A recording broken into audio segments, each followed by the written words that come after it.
All right, thank you so much for joining us today for the breakout session, Returning to Care, Finding Normalcy After a Pandemic and Keeping the Best of What We Have Learned. This session will run for 60 minutes. The panelists will briefly introduce themselves and share their connection to the PH community. This session is being live streamed today, so we'll also be answering questions from our home viewers. And I believe today we're going to do an interactive session, so the speakers will be wanting for you to ask questions and give their feedback, and so I'll be running around and making sure that I give you the microphone so you can ask your question. All right, so please join me in giving a warm welcome and thanks to our panelists for their time and expertise today.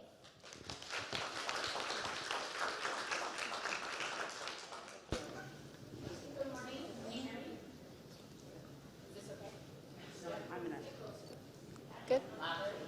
Okay, it's good. I'm Lori Reed. I'm a nurse practitioner here in Atlanta. I work at PHA Healthcare. I support our advanced lung disease program there that includes all of the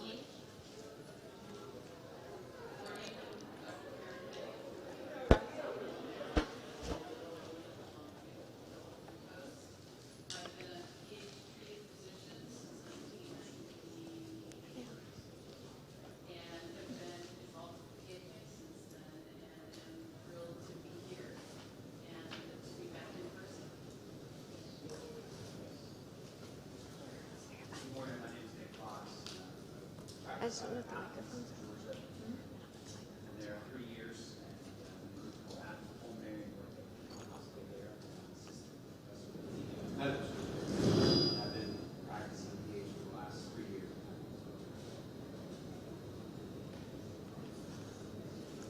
So great, so I'm going to kind of just start off and as when we were introduced, we really want this to be an interactive session.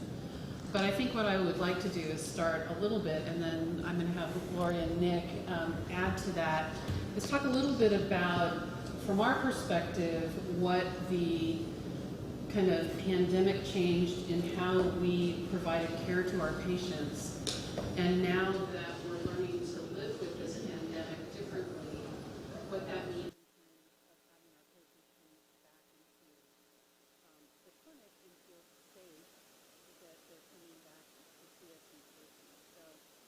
Yesterday at the scientific session, some of you may have been there or not, but there was a really interesting discussion about the impact of COVID on the healthcare for patients with PH. And something that I found that really didn't realize how big of a problem was there's an estimate that up to half of patients with PAH had an interruption in their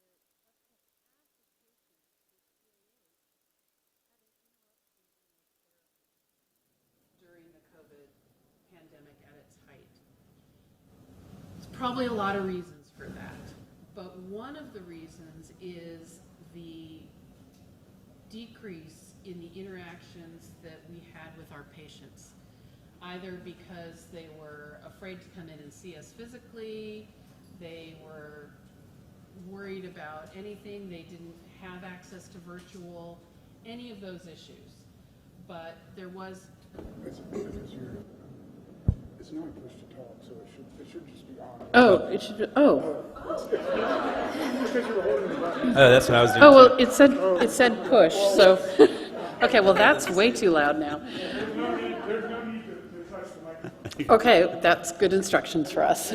It does, just in our defense, it says push. Anyway, I hope that you all had a chance to hear that, but really I think that the return to normalcy is based on trying to make certain that things like that don't impact our patients again. And so I'm going to just set that up as a provocative opening statement. I don't have all the answers, but we'll talk about what some of those things are. And I'll let Lori, if you want to share kind of your thoughts about. I kind of agree. So how many out there have felt like you did call your doctor and miss an appointment or ask to switch to a virtual appointment instead of coming in the office? Show of hands. Okay. Okay. And how did you feel when you had that virtual appointment opposed to the in-clinic appointment, what kind of experience did you feel like that was like? Did you feel like you were deprived of anything, or did you feel like it was adequate? Yeah, I felt it was adequate. I actually liked it because of travel time and because it's in a city and parking and, just logistic-wise, I really like the telemedicine. I did go once in person since the pandemic, and I felt completely safe. Everybody was masked. It was virtually no one you interact with between the parking and the office, every protocol and then some. So yeah, I don't feel that, and I kind of liked, it was almost an intimacy of talking to your doctor so closely, through a screen. I actually don't mind it at all. I know some people do, but I don't mind it. I think it's a better conversation in some ways. A little bit of a follow-up question for you, if you don't mind. Where are you in your PH journey when you had that? Are you already on therapy and kind of doing well? Yes, I'm stable. Good, good. So I think that there's a difference there, depending on where you are in your journey and how you're doing when you weigh the benefits of those virtual appointments. So yeah, I think we want to leave this open, but the thing that I learned was, to me, the thing that attracted me to pulmonary hypertension and still does is it's a family with my patients, and in our community, it's a fairly small family, and so being away from your families was hard. Not only like my patient family and my colleagues and my actual family, but I learned that. There was an intimacy, I think, on the face-to-face phone. I think it was harder for those that couldn't do the virtual visits and had to just do a telephone. I didn't enjoy that as much, and I definitely felt a disconnect. But I learned a lot from my patients and what I was taught in pulmonary hypertension, where we're kind of a regimented group. We like our numbers, and we like to get the data every visit. And when we don't get those things, we feel very uncomfortable. At least personally, I do. And we like to review all that data. We're very numbers and physics people, I think. And I learned that that's okay. I didn't have the 6-minute walk test. I didn't have certain, there's disruption in a lot of the tests we normally get, and it made me uncomfortable. But I learned, at least from my conversations with my patients, that for the most part, there wasn't a backslide. I do think, as Lori mentioned, it's where you are in your journey or your pulmonary hypertension odyssey. If we're changing medications and things like that, it's a little different. But I learned a lot, I guess, from you guys. And I did a number of virtual visits. By where I live, Alabama's not a well-connected state in terms of broadband access, widespread, things like that. And so the ones that we did were reasonably limited to the telephone, and it was not the same. Mm-hmm. I think one aspect of the visit for our stable patients, they were pretty good. I think for our patients that were having other issues, that it was harder to know how to manage those when we couldn't observe them. Half of our physical exam in clinic is observing them.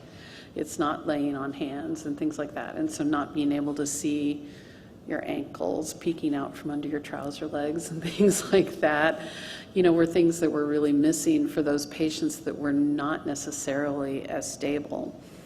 I think for me, one of and there was the benefit. Obviously, my patients weren't traveling. Which was a hardship for people, who travel sometimes 3-4 hours to see me. I get that. That's not an easy thing. But I think that the one part of my visits that really suffered a lot for us, but I think really for our patients, was frequently I feel like the most important part of the visit with me is with the nurse. And with her and getting a lot of that education and a lot of that information, and that was something that the virtual visits just didn't really do, not in a formal way. I mean, you guys have a lot of contact with your coordinators and your nurses, but during the clinic visit, it's a little bit different. It's more focused on kind of things like that than calling about, hey, my drug didn't come, or I need this, or those things. And so I think that was one of the limitations. So for those of you who have, did any of you have a treatment disruption during the pandemic where you didn't get your meds or treatment access? Whew, glad to see that. You did, okay. And that's pretty, yep, but it's scary though, and it's hard sometimes to know if that was impacted by the lack of personal touch and things like that or not. But I think that's one of the things too, is when we have, can see the whites of your eyes, we can get a better idea of, where are you in terms of your treatments and approvals and making sure there's no change. Obviously, January is always a scary time of year for all of that stuff when everyone's switching. But, well, yeah, please open it up for questions. I'm curious about people who might have had supply chain issues. Like, we got, gloves and, rationed to us, with my wife's, Remodulin boxes and things like that. So it's like, what do you do if you don't have gloves, clean gloves to change? Yeah, I think that was part of the disruption. It wasn't just the actual drug itself, but just the whole support system. I can't speak for that situation, but, and the virtualness of everything, one thing that we like to know is if our patients are struggling with things like that, to let us know so that we can be your advocate. And sometimes people don't want to call, they don't want to bother, we'll work through it. And I think that relationship component with our whole staff, not just with the physician, our whole staff suffered by not having in-person visits. Because again, I think the most important part of the visit is sometimes, most of the time, not me, and more our nurses. What are some concerns that people may have about returning to full in-person visit, or what would be something that you would think would be an ideal moving forward? Maybe a hybrid of things, or are there thoughts that you all have or concerns that you have about coming to full in-person visits again? Yes, ma'am.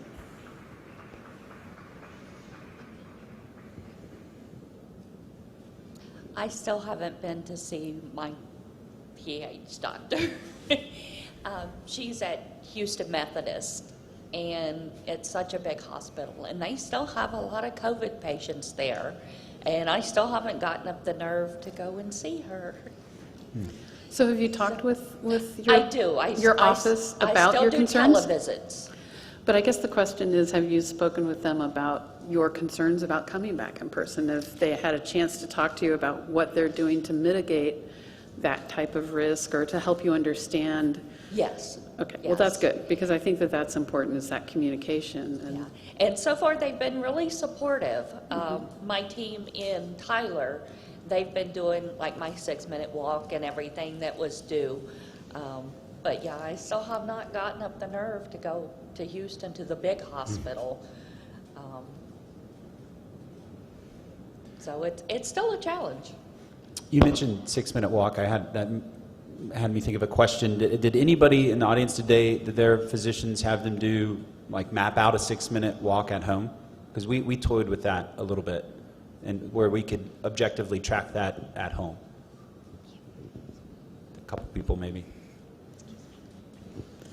Because we were wondering in our office, it was the fear that we had of not having these objective data points. Obviously, we could talk with you and get some idea of the functional class, but we were wondering if patients also had a fear of not having objective data points. You can, sometimes it's a reassurance. I feel like when you come to the office and I can say, 6-minute walk test improved, here's your whatever risk assessment your physician may use, here's your number, and that's, there's objective things that we provide that I think provided some, safety, and I was wondering if that affected people not having that.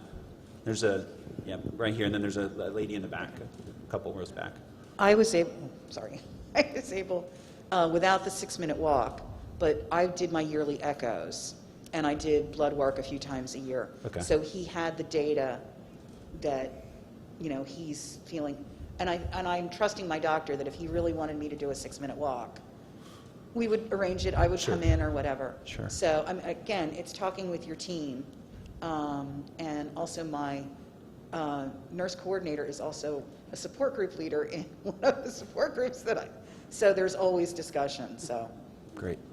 There's 2 rows back, yeah. Well, for me, I needed to go in. I didn't like that my doctor was saying, "Oh, can you put your neck near the camera? Because can you get your post-docs and do your own reading?" I felt like sending a bill to her for me doing it. But I'm one. I know patients. 6-minute walk is their worst enemy. To me, I love it. I look forward to it because I know where I'm at.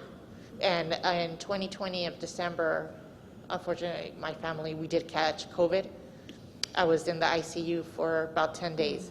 So I didn't want to do a tele because I needed them to be able to listen to my heart, see my lungs. So we did make the trip to UCLA to do that, but we kept, distance and everything. And UCLA was actually really good about keeping, in the area, everything clean.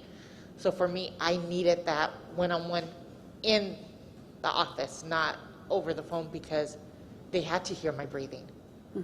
And so I went through the whole pandemic. I did go to my appointments after, getting COVID and all that, because I needed to be in there. So for me, it was important, especially the 6-minute walk and them seeing my neck, because it was kind of weird getting close to the camera and her going, "Oh, I need you to back up a little bit more. It's a little blurry." And I was like, it was hard. Thank you for sharing.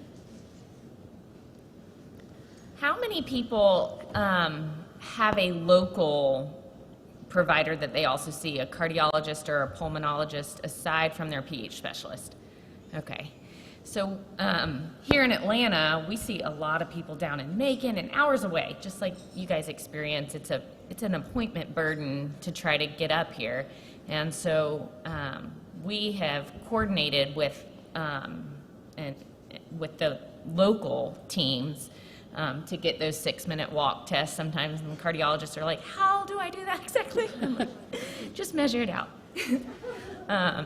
But that's another strategy. You had mentioned your local team, I think, and so networking and coordinating those things. Is there another question?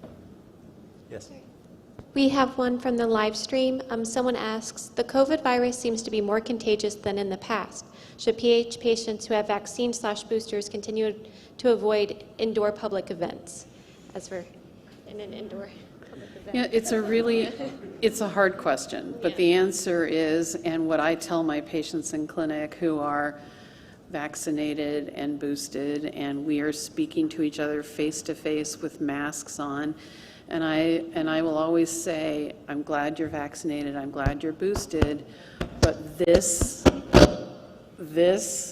is all still important to do to mitigate the risk. And we don't know what is too much or what is too little, but I think that what I try and tell people is when they go to the store or when they come to see me or whatever it is to take precautions despite the fact that they are vaccinated and everything else, because while we know that the vaccines are saving lives by keeping people from being critically ill and from dying of COVID, is that some people still do get an illness, hopefully a much more mild illness, but I don't want to be sick ever, and so I do that same practice.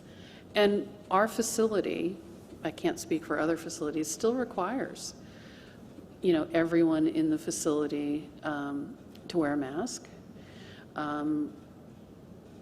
We still have hand sanitizer by the gallon sitting around every couple of feet in the hallway, and we still encourage distancing.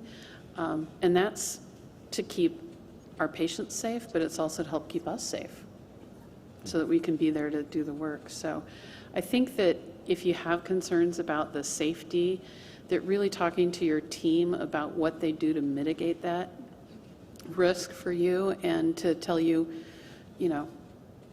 we tell our patients, if you're in a situation and you're not comfortable, to say, I'm not comfortable, and to give them, I say, you can blame me. My doctor told me I can't be here, and to use that for whatever excuse they may need, but to do that. Yeah, I think to piggyback on that, I think it really is an individual kind of risk assessment that you have with your team, because as soon as that question came to mind, I thought of a patient of mine who really wanted to go down to Florida to go to I think it's in Florida, the Golf Hall of Fame. He really wanted to go, and it was kind of as the pandemic was, at least the serious cases were decreasing. And so we kind of devised a plan to where I felt like we could do it safely, and because I think there's a social impact that we've realized over the last 2 years, that when you're inside and even just not seeing people's faces and not interacting with other people, there's an impact there that we initially kind of pushed to the side because of the severity of cases. And now I think even though the variants and subvariants are still infectious, thankfully right now it seems like the severity as it's become more endemic is lessening. So I try to encourage or support my patients that do want to get back out. But again, it is, I think, an individual risk assessment. We have that conversation too when I meet with patients, and because I think we all felt that first Christmas, that December of 2020, when you didn't go. No, that's okay. Yeah. It was. And you didn't see your family, and so I think we all felt that. So I think it is an individual answer, really. Like, what is your risk benefit here? Are you going to an indoor event that you can wear a mask and people will respect your distance? And it's really important that you see the people there. But we have those conversations almost every visit. What are you getting out of this? And could it be an outdoor picnic instead? But you need to see those people. Did you have a question? Hi, I was just wondering if you've noticed an increase in new patients being diagnosed or an increase in oxygen usage. I've belonged to a number of support groups online, and one of them is for people living with oxygen, and I've definitely noticed an increase in new oxygen users.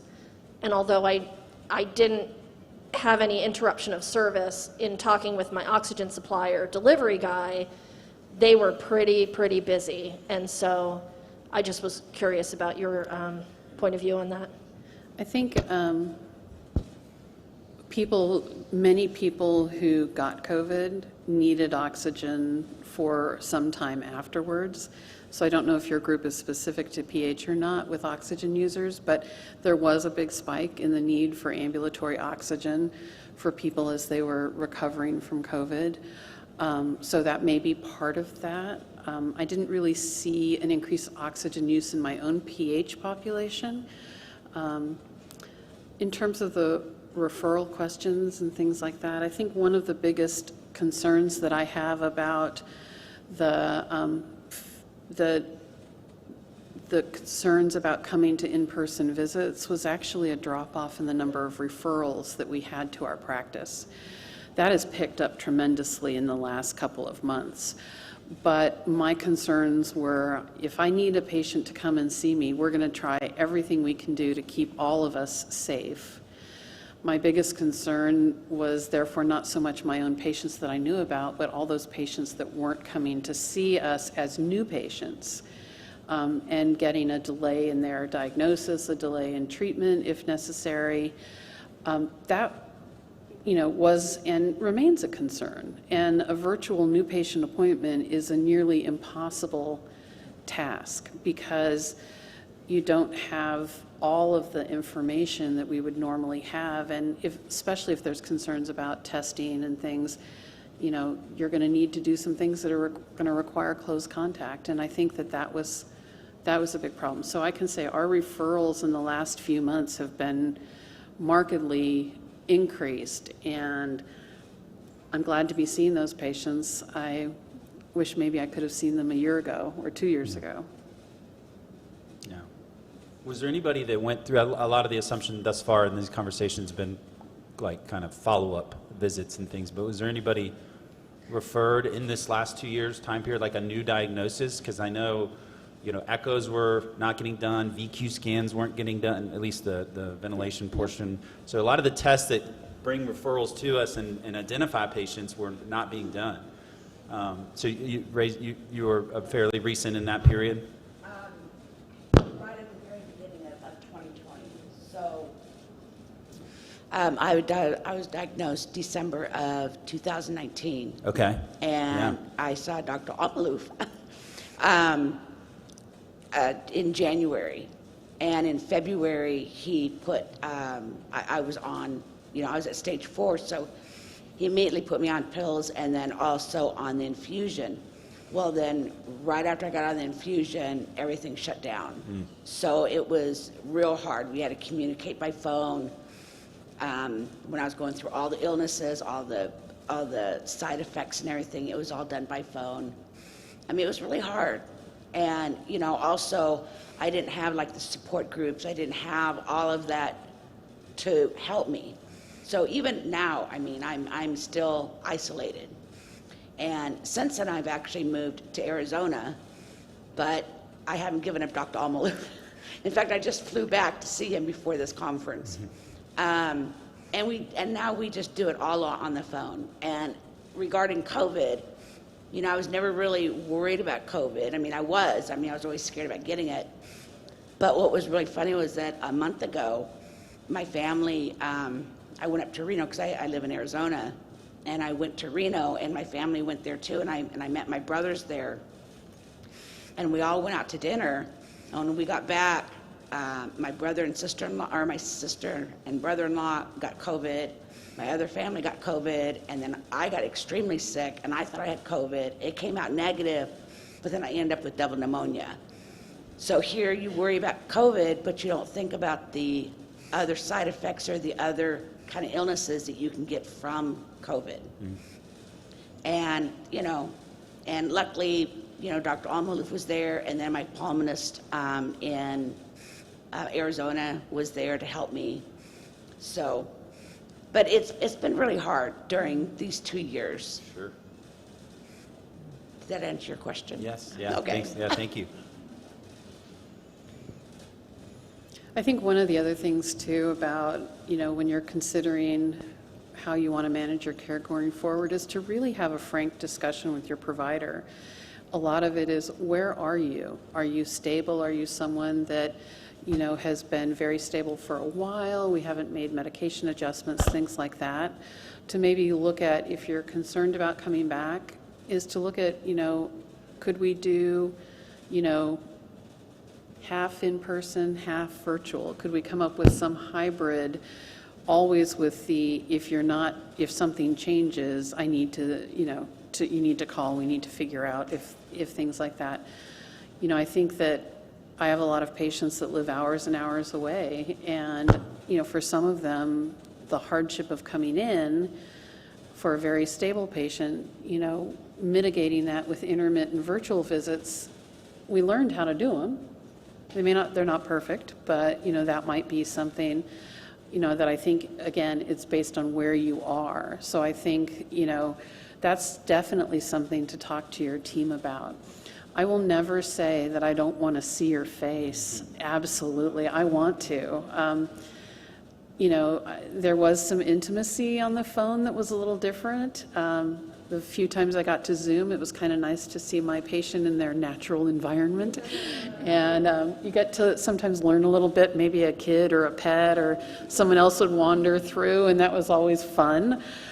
Because you did have that little feeling of intimacy that was nice. But, I think I always want to see my patients. There's something about the face-to-face. There's something about the touch, about touching my patient, holding their shoulder while I'm listening to their breath sounds and things like that, that it's part of what makes me feel good. It makes me feel, connected to my patients. It helps me feel good. And so, maybe if I'm being selfish and saying I want you to come to clinic for me, fine.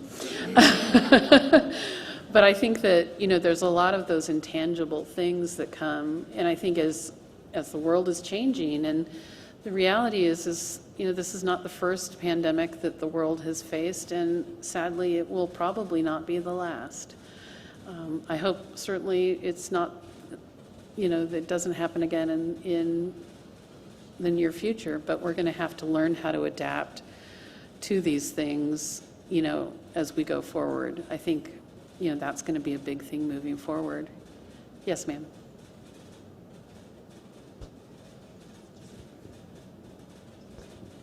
I live in New Jersey, and my PH center is in New York. That doctor reached out to me early on, set up a virtual session, and ever since then, it's all been in the office. My local lung doctor, who I've been seeing since 2002, I've never seen him in person. It's all been virtual. And my cardiologist and my primary care physician, they had it. They retired. Oh. So Wow. there's that as well. Yes, there is. There's clearly an access problem because lots of people have decided to retire or change their practices. So there's access problems in every area of healthcare, and I think that's a concern, and not one that we can address here except to say, we're here, we're open. Those of us that are open, we're open for business, and we're open to seeing patients, but that's a hard thing.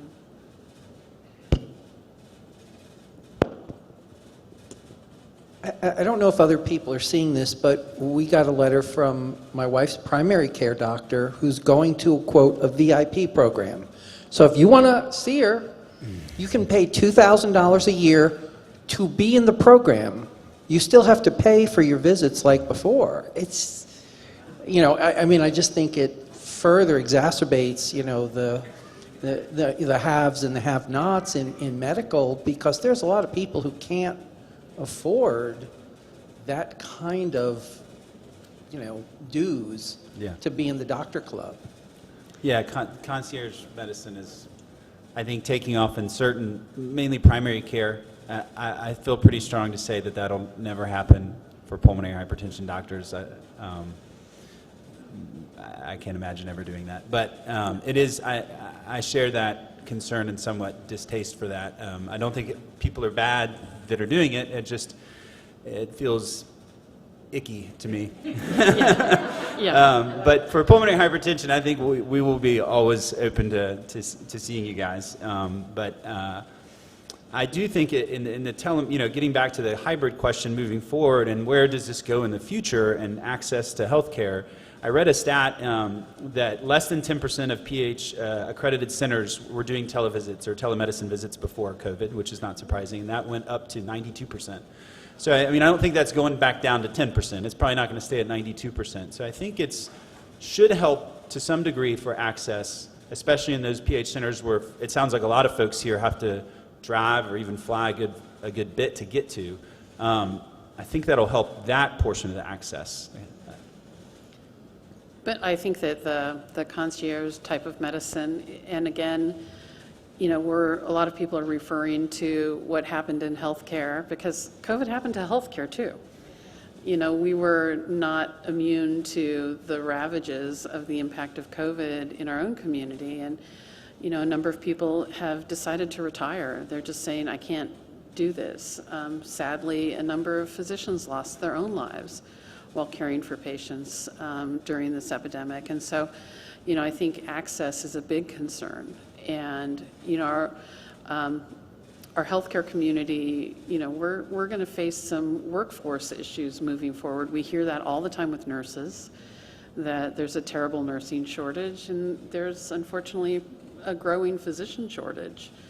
And, we want to make certain that we provide the very best care we can to all of our patients. And I worry mostly about those patients who don't have primary care providers, or can't afford that, or don't have insurance, or don't have a car, don't have a smartphone, don't have all of those things, because that limits their access to care no matter how it's delivered. virtually or not. I like to think that we provide concierge medicine without the dues. I agree. Without the ick. Yes, without the And just going back to that stat around 92% of telehealth and, not seeing it go back down to 10%, but maybe they're somewhere in the middle with a hybrid version. Are you all getting pushback in your own facilities through insurance companies to go back to the model of in-person? Because that's what I'm kind of hearing from some of my physician friends, that they're not being able to see patients in telehealth as much because of the insurance companies. Are you guys seeing that? And how are you going to balance that hybrid version, which some folks have enjoyed the telehealth, but still wanting to see that patient in person? I mean, I can speak. My facility would much prefer that I see patients face-to-face. However, they're also supportive is that we encourage in-person visits, but if that is not something that our patients are either comfortable with or is feasible, that we continue to offer a virtual option. I will say, though, my facility would much prefer for me to see a patient face-to-face. And, my time, they get more for my time when I see them face-to-face than they do on the phone. I don't get more for that. And so I think that's a real thing. But we've been very careful to tell them that we're not going to insist that our patients come and do something that they're not comfortable with. That's not what we are okay with. We can encourage patients for face-to-face visits. It's very clear that's my preference. I'm pretty sure it's clear. But if that's not possible or feasible, I'm more than happy and willing to do that. And so I think there is going to be a hybrid. And I do think that it's going to end up being a lot individual for what meets your needs, what the physician really wants to do in terms of getting that personal data. But I think it's possible. And yes, facilities have their preferences. Practices have their preferences. Yeah, I would say in my practice currently, there's not pushback. I also do kind of prefer the inpatient. I'm still learning to how best to utilize the telemedicine visits, but I don't have pushback now. And I think the only way there would really be firm pushback is if CMS changed it, if payers really change, okay, well, you can't do telemedicine anymore, then that would be something different. I don't foresee that because they were pretty quick to jump on board with realizing the need. But yeah, I don't have any pushback currently. And for those hybrid visits, I think you guys know you've got to be a really good advocate for yourself. And so there are just a few patients that I really push to come in because I know that they're not weighing themselves every day. They don't have the pulse ox at home. And so they can easily kind of dwindle and not pay attention to those red flag things that are necessary. And so that plays more a role in how I feel about the hybrid virtual and in person. But you guys know you've got to be really good advocates for yourself and paying attention to those red flag things. That made me think that there's a couple of my male patients that I almost insist that their wife is on the call. They always come. They always come to the appointment, and I'm more talking to them at the appointment. And my patient, the male patient's kind of talk over here. But it made me think of that. I'm like, okay, where's your wife? I can't see her. Okay, all right, good. The witnesses are always important. They keep us all honest. So it never works the other way around? Not as much in my experience. I can honestly say, though, that my nurse coordinator saves me all the time by reminding me of something that I may have forgotten to address or ask. So yes, it does go the other way around. I need someone to back me up all the time. But we just have a few more minutes remaining. There's another question. Oh, there's another question online. Yeah, we have a question from the live stream. Somebody asks, has there been any data that showed whether COVID patients with long haul issues have developed permanent lung or heart conditions, or PH? Great, that's a great question. I think we know for sure there's data for long-haul COVID patients, which, again, we still don't really know how to define that. There's arguments on how to define that, but there's definitely fibrosis. We've seen that. I think there's some data to support that. The question about pulmonary hypertension, I think that has been a fear, because for those of us that also manage patients in the ICU, probably a lot of your pulmonologists also were in the ICU during this time. We saw that certain drugs, like inhaled nitric oxide, tended to really help severe COVID, at least oxygenation-wise. And so there was there's some like basic biology level data that came out that maybe some of these drugs would help. So we were wondering, will patients develop PH? I personally haven't seen that. I haven't seen any, that was something that I recently looked up too. I haven't seen any good data to say that folks that had COVID, whether it be severe COVID or long hauls COVID, are more at risk for developing PH. I definitely think you could get interstitial lung disease, which, as we all know, can lead to a type of pulmonary hypertension. But have you guys seen anything about PH specific? Not PH specific, but COVID causing pulmonary embolisms. Sure, yeah, good point. Leading Good point. to possible CTEPH down the road is something that we're following. Yeah, that's a good point. But not PAH. Yeah. I think that it's too early to know for sure. I think we saw a lot of acute right heart dysfunction in our severely ill patients in the ICU when we were doing echoes for people who had very severe lung disease. That's not unexpected. Right. And so I think one of the things is it's just too early to know long term, but it's definitely something that we're all looking for. We're looking for very carefully. Time will tell, unfortunately, and we won't know the answer for a little while to come yet. Were we down to 5 minutes? Were you also? Okay, I misinterpreted the hand signal. Yeah. Okay, so we have plenty of time. So, other questions that people might have?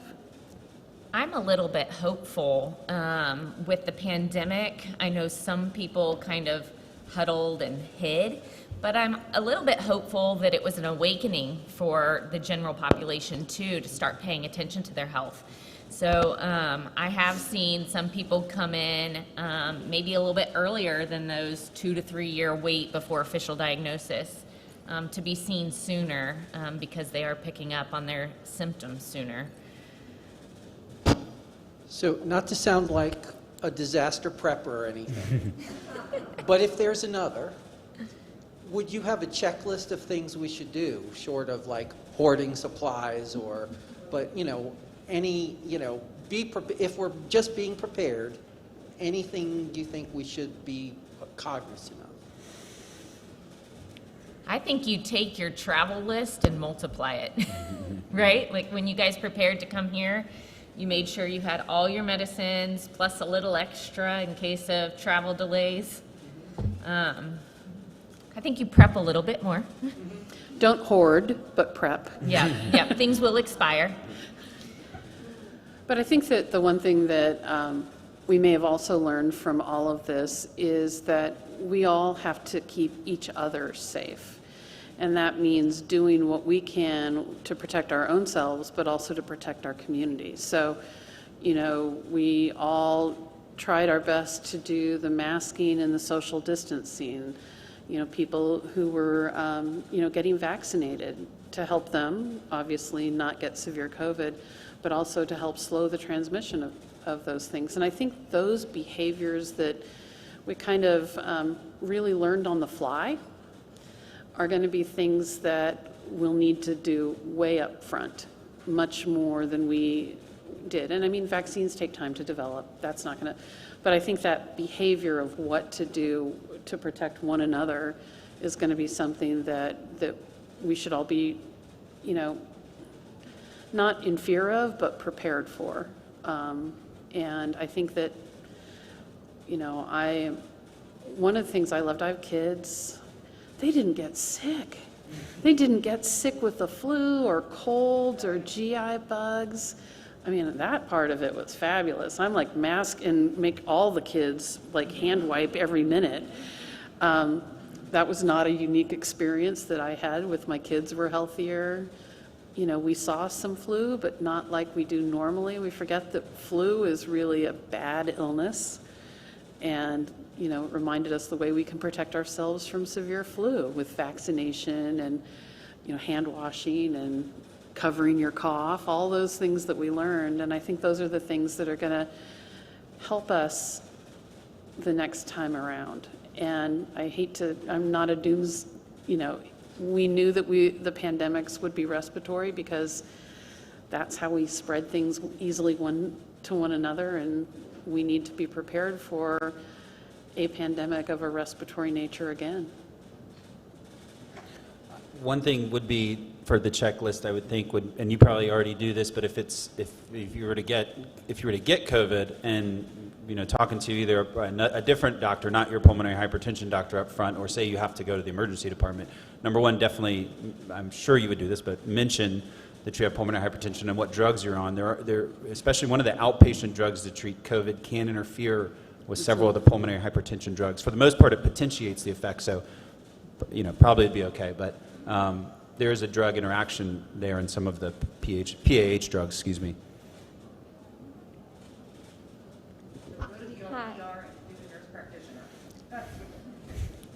Hi, I don't have a question. I just wanted to add to that. If you're not involved with a support group, that's another way that you can get a ton of information on how to prepare yourself for any type of disaster. There's a lot of information online at the PHA website that also has checklists for you that you can download or look at to get you ready for things like that. So you can check that out. And I do think that someone mentioned earlier the importance of the support groups.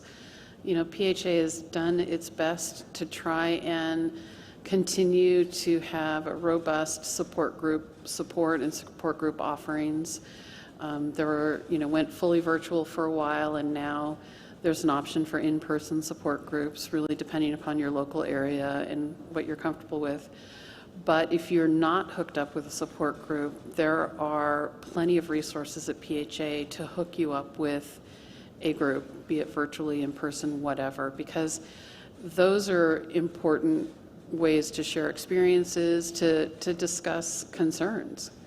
What am I afraid about going back to the big hospital about, or things like that, and to share your ideas and things like that. And so I highly recommend. Doug is one of the people on the support group advisory board, and I'm correct. And I know that we're trying to really continue the long tradition of the patient support groups as one of the core activities of the organization and core things that we provide, because there's nothing that can replace that. I don't know if you need to say anything else about that, Doug, or not. No? We have another question from the live stream. Somebody says that they're a family of one with 3 cats. Isolation is already present but magnified since oxygen is delivered to my house, as well as groceries. They said, I was able to get out for a 1/2 of a VQ CT scan, but with no family in South Georgia, mental health is front and center for me. What is important to consider as we move forward into normalcy?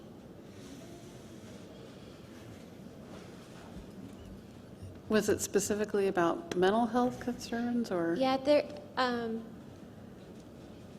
Yeah, so they feel isolated, and they just wanted to know what's important to consider as we move forward back into what was normal, or if we'll ever get there. Well, there's that. It's certainly not alone in that. I mean, we saw during the pandemic increase in alcohol use, substance abuse, at least in my hospital. I don't know globally, but we saw increase in suicide attempts. So that the social impact, which we kind of alluded to earlier, is definitely there, and the effect on mental health. So I would say, one, don't feel alone in that. And I think it's important, if that is something you individually struggle with, and a mode of therapy is to be around others, then like we said earlier, you just discussing that with your doctor to try to make that reality safe. Because I've definitely seen that, and just personally, I'm a person that likes to be around other people, so I didn't like the pandemic at all. So I think if you recognize that's important to your mental health, then I think your physician would really want to support that. And there are things that we can do, as we've mentioned, and that you've noticed yourselves in the last 2 years that you've become accustomed to, like the mask, that you can do to really mitigate your risk. With mask and vaccine, you can really mitigate your risk. I think the other thing too is that if you're feeling isolated, if you're feeling those things, is to reach out to any of your providers, reach out to a trusted, friend or family member. But that feeling of isolation can, go on to much more concerning feelings of depression or self-harm and things like that.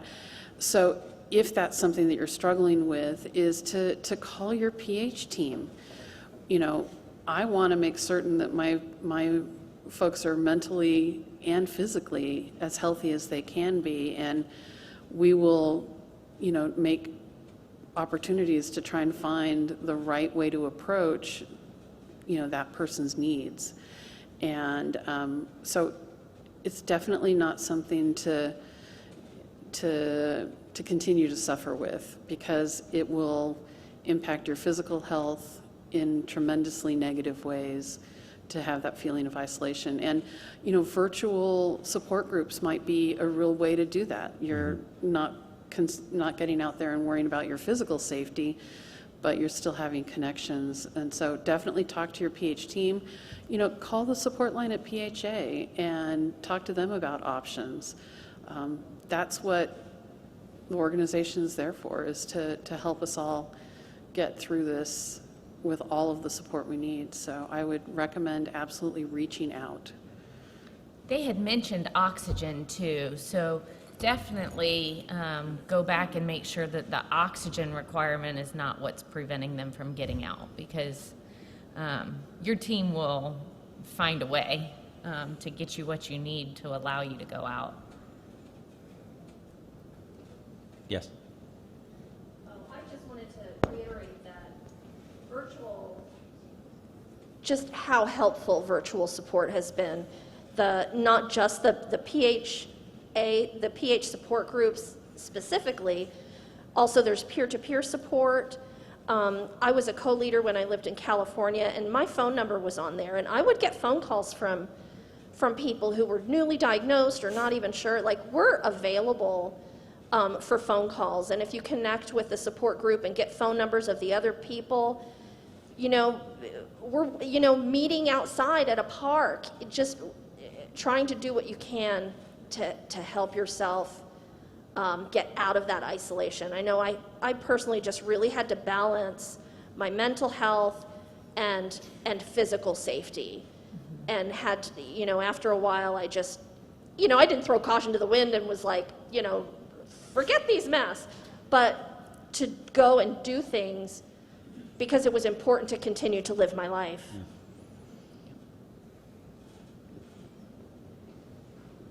You guys do a lot. You take a lot of hard medicines so that you can do well and live. And so it's important to live, to go out and do life and get the quality that you're fighting so hard to keep. During the pandemic, we did have myself and a couple of other pagers, our co-leader from the greater LA. We did a PH happy hour. Every Thursday around 4 o'clock, we asked them to invite other pagers just to check on each other. And actually, here at the conference, we were asked if we go redo it again at least once a month, just to keep checking on. So that's something we're gonna start up again. But I mean, we're a family, and we have to check up on each other. If you don't see somebody online that you normally see posting, just shoot them a message and just to see how they're doing. But it's very important. Support groups are very important. And I think, getting to the question of this session, that the information that you can learn from your members of your support group and members of your community to help you get the care you need, be it in person, virtually, that having that support group is going to help you be your better advocate for yourself, to understand what are the questions and what are the things you need to be asking. And as we figure out what care is going to look like going forward, giving you the skills and the support to make your needs very well communicated, either in person or virtually or however, I think is going to be really, really important. We all need to do those things all the time. And however you get that support to do that is really important. We just have a couple of minutes now. I got the signal correct this time. But I think,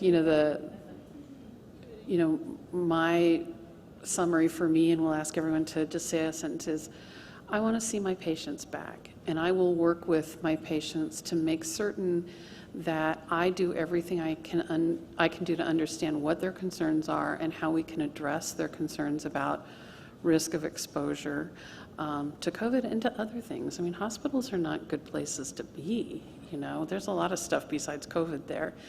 And so I really want to have that conversation, either me or my staff or whomever, to have that conversation to make sure I understand what your concerns are so that I can help try and minimize those if possible. So that's my plea, is I need to see you at least some of the time, and let me help you figure out the best way to do that.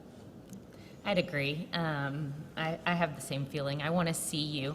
But I will let you know that I want to see you and be intentional in seeing you. I'm not going to put that burden on you to drive the hours, especially with gas prices and things now too. But I'm going to be intentional, and I'm going to have a purpose to see you. But we want to see you.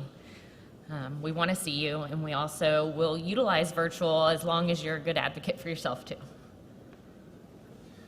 Yeah, I mean, I definitely agree. I already said I'm a people person. I definitely want to see my patients. But I think, I guess what my summary would be, I did learn that even though we might have been separated, my patients and I, more face-to-face, we were able to really gather, my team was able to gather a lot of information, just being better listeners to our patients, which seems like something I should do naturally, but I think I learned to do that better.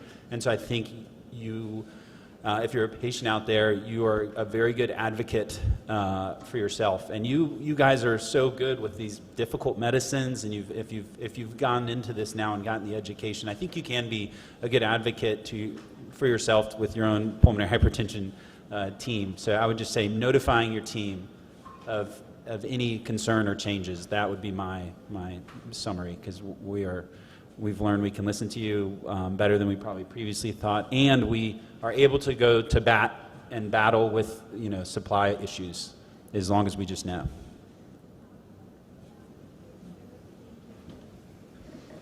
Well, thank you so much for joining us, and thank you to our panelists. And I just...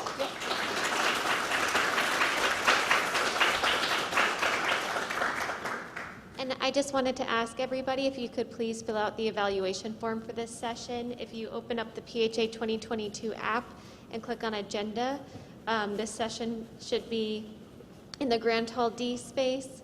And if you just tap on it, you should see an evaluation form. Or if you prefer a paper form, those are also available at the Resource Center, and then you could hand those in to any PHA staff member at any time. Yeah, so up next is the Journeys Lunch in the Centennial Ballroom, so we hope to see you all there. And then breakout sessions will resume Thank you at all. 3:30. All right, thank you. Thank you all. Thank you.